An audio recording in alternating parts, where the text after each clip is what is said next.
मित्रों नमस्कार। आज मेरे वीडियो नंबर 293 का टॉपिक है मंजिल आने से पहले पैदा हुए हार जाने के डर से कैसे छुटकारा पाएं।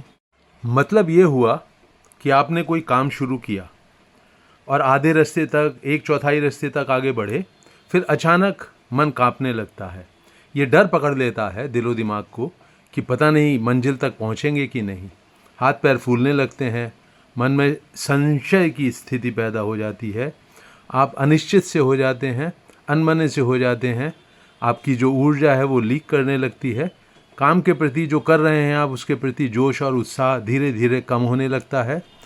असमंजस की स्थिति है, कन्फ्यूज़न बहुत ज़्यादा बढ़ जाता है और अधिकतर ये पाया गया है कि वो व्यक्ति या तो असली में हार जाता है, असफल हो जाता है, या काम को अधूरा छोड़कर वापस लौट जाता है। कोई नई योजना बनाने लगता है, किसी नए काम को नए सिरे से शुरू करने की सोचने लगता है, तो असफल हो जाता है, हार जाता है बीच रास्ते में मंजिल को पाने से पहले। धीरे धीरे ये बात एक आदत बन जाती है। इस आदत से निकलना बहुत ज़रूरी है अगर ज़िंदगी को कुछ मायने देने हैं, अपने लक्ष्य पे पहुंचना है, कुछ पाना है। तो वो डर है जो बीच राह में पैदा होता है, वो कैसे जाता है।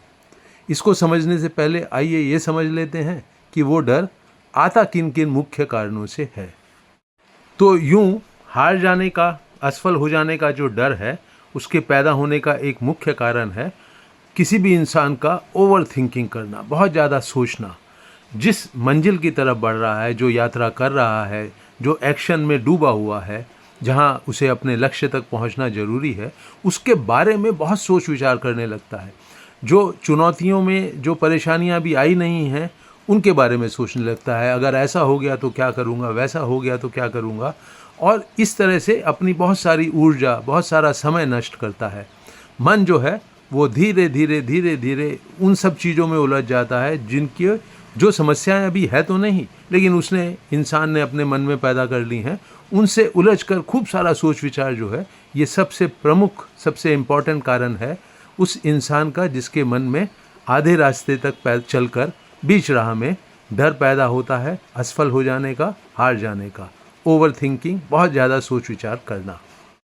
दूसरा कारण है मित्रों, वो जो पुराने अनुभव हैं इस इंसान के, जब ये आधे रास्ते से लौट आया था, हार गया था, असफल हो गया था, उन अनुभवों की याद उसके मन में बार बार ये नई यात्रा शुरू करने के बाद उभरती रहती है। वही वाले अनुभव बार बार आते रहते हैं, पहले ऐसे हो गया था, पिछली बारी ऐसे हो गया था। तो उन अनुभवों के चपेट में आकर ये आदमी अपनी ऊर्जा खोने लगता है, अपना हौसला, अपना आत्मविश्वास खोने लगता है। तो पुराने असफल हो जाने के अनुभवों का बार बार याद आना तीसरा प्रमुख कारण है मित्रों। वहाँ से एक अपराध बोध का भाव पैदा होना, एक बुझा बुझा मन हो जाना, मेरे बस का कुछ नहीं है। ये जो अपराध बोध होता है ना, पुरानी हार से जो पैदा होता है, जो माँ बाप के उन वक्तव्यों से पैदा होता है, दोस्तों के उन बातों से, चुपती हुई बातों से पैदा होता है कि तुम्हारे बस का कुछ नहीं है यार, पहले भी तू हार गया था, क्यों शुरू कर रहा है, अब मत शुरू कर इसको। ऐसी जो बातें हैं वो उसके दिलो दिमाग में घूमने लगती है।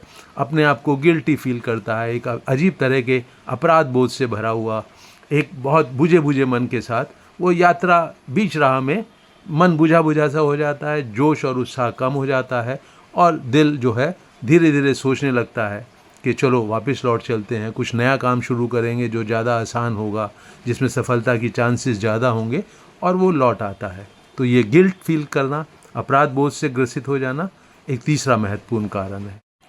चौथा कारण है मित्रों, वो जो समस्याएं बीच में आती हैं। कोई भी आप अपने लक्ष्य की तरफ बढ़ेंगे, जितना बड़ा काम होगा उतनी ज़्यादा बड़ी चुनौतियां आएंगी, परेशानियां आएंगी, मुसीबतें आएंगी, कठिनाइयां आएंगी।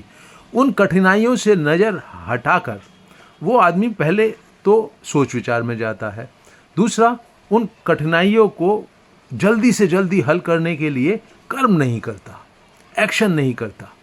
तो जब एक्शन नहीं करेगा तो कठिनाइयाँ सॉल्व कैसे होंगी। सोचने से तो एक पत्ता भी नहीं हिलता है किसी एक इंसान की ज़िंदगी में, घास भी नहीं हिलती, एक तिनका नहीं हिलता है। तो सोचकर मुसीबतों को कैसे आप अपने रास्ते से विदा करेंगे। तो बीच राह में आई हुई कठिनाइयों से मुंह फेर लेना, नजरें घुमा लेना, उनके हल को ढूंढने में पूरी ताकत लगा देना, लेकिन कदम एक भी नहीं चलना, एक्शन के संसार में, कर्म के संसार में। तो ये एक चौथा प्रमुख कारण है इंसान का, उसके हौसले के टूट जाने का, आत्मविश्वास के डगमगा जाने का, उसके हार जाने का, असफल हो जाने का बीच राह में।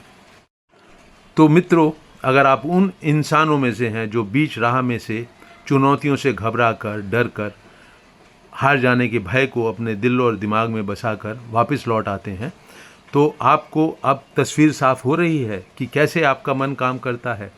सोच विचार में जाना, गिल्ट में जाना, पुराने असफल हुए अनुभवों को याद करना और फिर वहाँ से वापस लौट आना, अपने आत्मविश्वास को डगमगाने देना।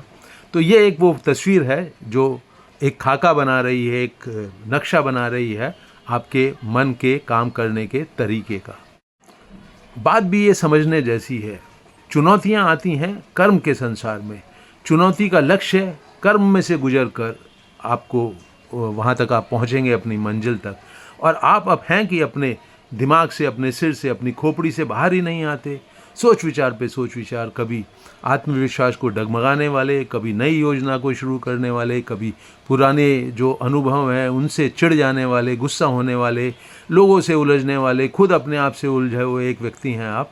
तो ये सब जो परेशानियां हैं ये आपके आत्मविश्वास को डगमगाती हैं, आपको बीच राह से वापस लौट आने के लिए मजबूर करती हैं, डराती हैं, हार जाने का भय दिखाती हैं। तो कारण कुछ भी हो, बीच राह से अगर आपने एक पक्का निश्चय कर लिया है कि अब मुझे कोई भी अपना एक बारी लक्ष्य बना लिया और उस पर कदम बढ़ने लगे, तो बीच राह से नहीं लौटना है, मंजिल तक जाना है, पूरा पहुंचना है और अपने हौसले को नहीं टूटने देना है। तो फिर अब आप कैसे आगे जीवन में बढ़ें, वो डर हार जाने का, असफल हो जाने का कैसे जाता है, आइए उस पर नज़र डालते हैं। तो मित्रों, अगर एक बारी प्रतिबद्धता आ गई आपकी कि मंजिल तक पहुंचना है, कमिटमेंट कर लिया अपने साथ मंजिल तक पहुंचना है, तो कोई भी मुसीबत आए, सबसे पहले एक्शन के संसार में जाकर उसके ऊपर काम करना शुरू करो। किसी से सलाह लेनी है तो ले लो जल्दी और फिर एक्शन करना शुरू करो। और ये एक्शन कब निकलता है? जब आपके पास ऊर्जा होती है। ऊर्जा आपके पास कब होती है? जब आप सोच विचार की दुनिया में डगमगाते डगमगाते से आगे नहीं बढ़ते हैं। और ये डगमगाना कब ख़त्म होता है? जब आप बहुत जिंदा, बहुत चेतन, बहुत सचेत, बहुत जागे जागेपन के साथ अपने जीवन में आगे बढ़ते हैं, उस चुनौती का सामना करते हुए, उस परेशानियों का सामना करते हुए जो लक्ष्य पाने की राह में आपको अपने सामने आती हुई दिखाई दे रही हैं। मन कुछ भी कहे, ये कैसे होगा, वो कैसे होगा, कहो, एक्शन के संसार में इसके बारे में हम अपना इसको हल करेंगे, ना कि सोच विचार की दुनिया में। लोगों की मत सुनो जो आपको डराते हैं कि अरे तेरे बस का नहीं है, जो कहते हैं कि अरे ये तो बहुत कठिन काम है, उनकी बिल्कुल मत सुनो। वो खुद हारे हुए आदमी हैं, आपको भी हारा हुआ देखना चाहते हैं। ना अपनी सुनो, ना इन तथाकथित शुभ चिंतकों की सुनो। मत डरो, मत घबराओ। सोच विचार में नहीं, एक्शन से जाती है आपकी सारी जितनी भी परेशानियां होती हैं, जितना तनाव होता है, जितनी चिंताएं होती हैं, जितना आपका आत्मविश्वास डगमगा रहा है, ये सब ठीक होता है जब आप कर्म करना शुरू करते हैं। एक बारी कर्म करना शुरू किया, पूरी ईमानदारी से किया, पूरे जोश और उत्साह से किया, पूरी अपनी जो आपके पास कुशलता है उसको लगा के किया, सारे के सारी चीज़ों को ध्यान में रखते हुए किया, समय का पालन किया, तो आप पाएंगे कि एक छोटा सा कर्म जब आप पूरा कर लेते हैं अपनी मंजिल की तरफ बढ़ते हुए, तो आने वाले कर्म को पूरा करने की जो सुविधा है, जो आपकी ये जो सच्चाई है, ये आपको जोश देगी, उत्साह देगी, ऊर्जा देगी अगले कदम पर जो एक्शन सामने है उसको पूरा करने की। तो अपने सिर के संसार से निकलकर खाम खां की भावनाओं में ना उलझकर कर्म के संसार में जीना, पूरी सजगता के साथ, पूरे जोश और उत्साह के साथ छोटे छोटे कदम उठाओ, छोटे छोटे बीज बो, उनको पूरे अच्छी तरह से उनका पालन पोषण करो, कर्म के संसार में आगे बढ़ो। अंततः मंजिल का जो मीठा फल है आपको अवश्य मिलेगा, मैं गारंटी देता हूँ। तो मित्रों, मुझे उम्मीद है आपको ये वीडियो उपयोगी लगेगा। इसे आप खुद भी लाइक करेंगे और अपने करीबी लोगों के साथ शेयर भी करेंगे। इस वीडियो के बारे में आपकी जो भी सुझाव हों, जो भी राय हों, उससे मुझे अवगत कराएं। आप किसी नए विषय पर चाहते हैं मैं वीडियो बनाऊं तो वो भी मुझे बताएं। मैं हूं डॉक्टर सुधीर शर्मा और मेरे चैनल का नाम है, यूट्यूब चैनल का नाम है हैप्पीनेस सीक्रेट। उसे खुद भी सब्सक्राइब करें और अपने करीबी लोगों से भी कराएं। इस वीडियो को अंत तक वॉच करने के लिए आप सभी मित्रों का दिल से धन्यवाद।